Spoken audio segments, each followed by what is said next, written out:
Tacomans were somewhat inoculated from losing power, from not being able to pay their bills, by the fact that they were the owners of the system.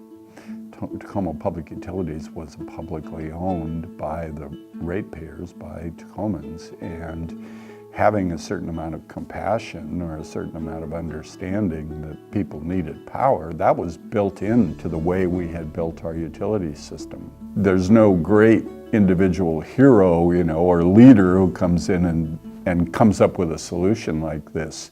It was because Tacomans owned their own power that they could figure out a way to be able to keep the power system operating, which was in their own interest, by being able, if they have to do it yourself, you do it yourself, because you own it.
Filled in with houses in the 1920s that were all electric.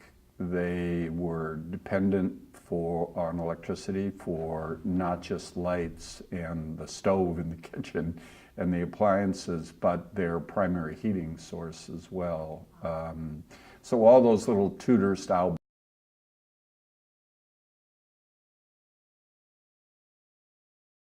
When the Depression hit, it created difficulty. It's an economic disaster. I mean, there was a 20% unemployment rate. The Depression hit in 1929, and as luck would have it, that winter was bitterly cold in our part of the world. It was, if you're familiar with weather patterns in the Pacific Northwest, we sometimes get these weather patterns out of the north where things are very clear but frigidly cold.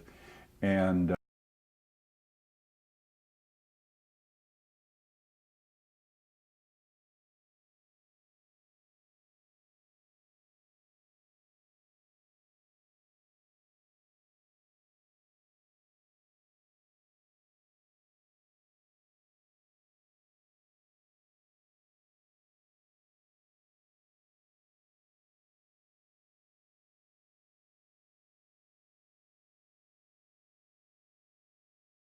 operation of the dams and the utility itself was pretty much dependent on ratepayers.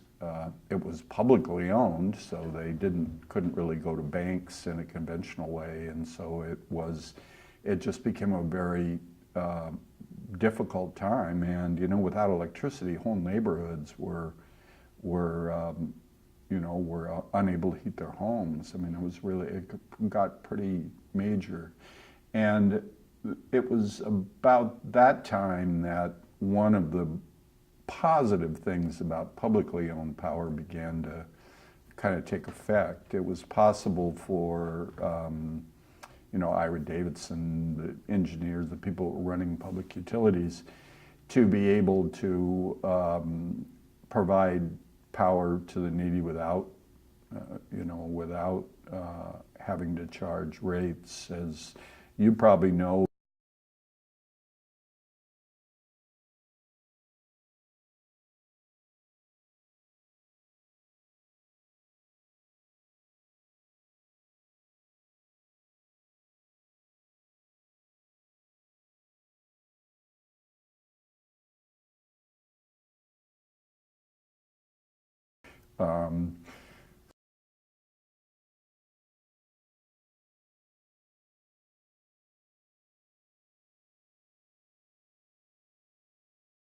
because a lot of cities, Seattle, Portland, other cities, had neighborhoods that had developed around other energy technologies, whether it was gas lights or whatever, coal and carbon-based fuels for heat at least, and then alternatives for lighting, gas or other alternatives, even in some cases oil. In Tacoma, we had had electricity from the very beginning, from the 1880s, so we couldn't easily convert to another alternative energy source to get through the Depression.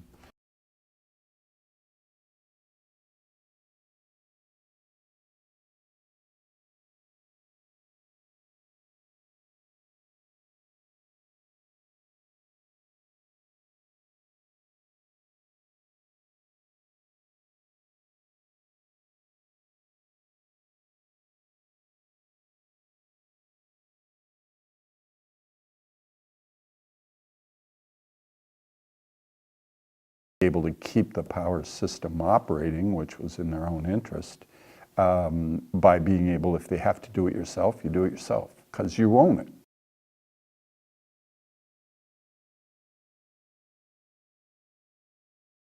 it. The unemployment men dug trenches to pay their utility bills. With their help, Tacoma created one of the nation's most modern downtown distribution system. And and it's still functional to this very day. Yeah, it's an amazing story. People were able to work off their utility bills, and they would, whether it was working on the line crews or whatever, just basically building and maintaining the electrical system, the utilities system, and trading work for electricity, really. Utilities in the mid-1920s took on a very ambitious new hydroelectric generating plant in Mason County, and in the mid-20s brought a whole new layer of electrical power to the west side. So